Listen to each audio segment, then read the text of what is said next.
Hey everyone, Sycra here, and in this composition lesson, I'm going to be talking about the rule of thirds. Now, this is probably the most widely used composition rule, and the reason is that it's very simple and it's very effective. So here we have two compositions, and it's just one horizontal and one vertical. It's a table with a vase of flowers. So basically, the rule of thirds is explaining where to put focal points or where to line things up. So all you do is you divide your page into thirds. So every third you make lines, and then at the points, at the intersection points where the lines cross, that's where you'd have a focal point. So here, here, here, here. And it's also a good idea to place points of interest on these lines if possible. So let's just say I wanted to correct this composition to make it fit the rule of thirds. And again, this is, this is a rule, but it doesn't really mean that you have to follow this. It's just, it creates appealing compositions pretty easily. So I would just move like the table so it's on that third, and then I would move this flower pot, here or maybe here. And instantly it's a better composition. So I don't know why, but I like it better on this side. And we could do the same thing for the other side. Just move the table so it lands on that third, and move the vase. So there we go. So now these are two appealing compositions. All right, now here I have a little bit of a more complicated composition,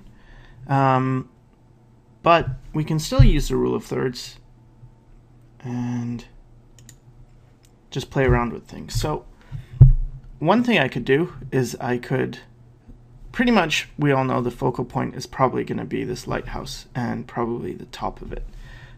It's just what stands out the most. It's an area of contrast. So we can move this around. We could put the lighthouse here, and that's a pretty interesting composition.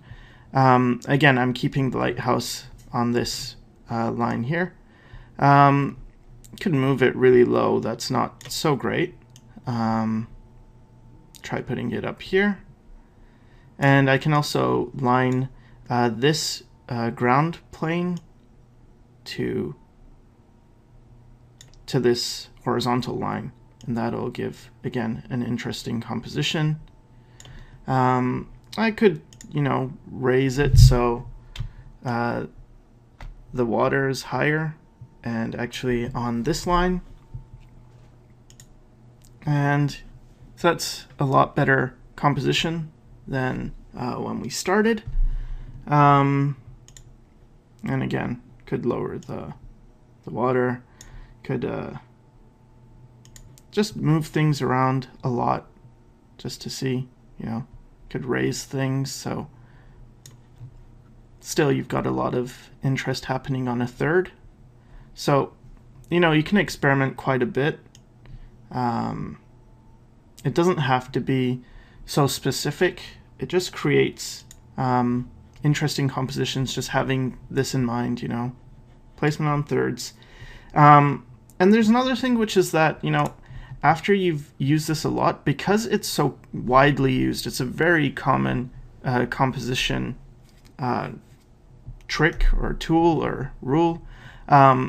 Sometimes it gets boring, so you might want to vary things up by putting things, near thirds, but not exactly on them, and it might be more interesting because it's just, you still feel it, but it's got a little bit of spice to it, I guess you could say. So I'd encourage you to play around with it. Now, if you're in Photoshop CS6. I'm not sure if CS5 has it, maybe. But if you use the crop tool and you just select your image, it automatically has an option to, give you thirds. So that's something you can do as well. And so the next lesson is going to be on low horizons and high horizons.